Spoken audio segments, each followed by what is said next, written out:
amawulire ku bibaddewo mu ggwanga Uganda ku News Spark Channel.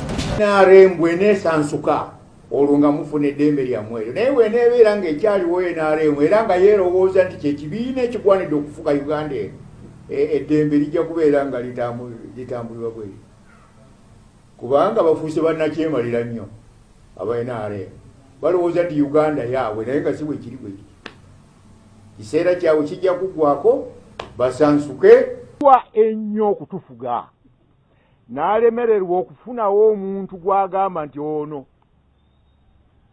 oba oli awo lwahakana Lugundo oyo naye ndaba nga naye ebintu bimulema. Komawo nakalondo omulundi ogwo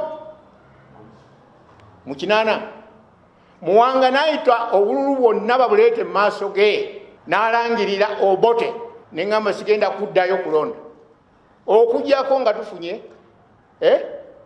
ebintu ebituufu sinabirabako ebituufu nsa munansonyiwa okukyogera kaakati nga mwena mundaba era nkakasa ninja kufa oba oli awo nga sikirabye ekituufu ku ggwanga eryaffe eddungi bwe riti. Nze mbasaba babeere nga batangaaza nnyo n'omuliro gwabwe n'ekitangaala kyabwe nkiraba nze ekitangaala ekyo tekiva mu bo kiva eri ne kiryoka kikka bwe kiti batangaaze ebisinde bino byonna byensoose okwogerako so si okwekkiriranya so si okulyayo busente obwo so si okukola kutya okwo si mulimu gwabwe ogwo.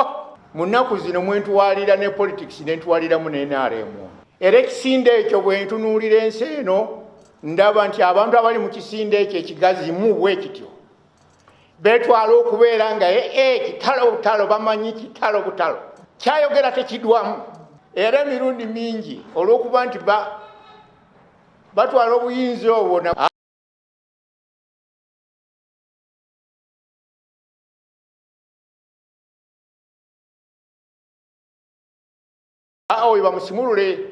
The work to show the people where they have to go is ours, is not his. And it is only the truth which can make us free.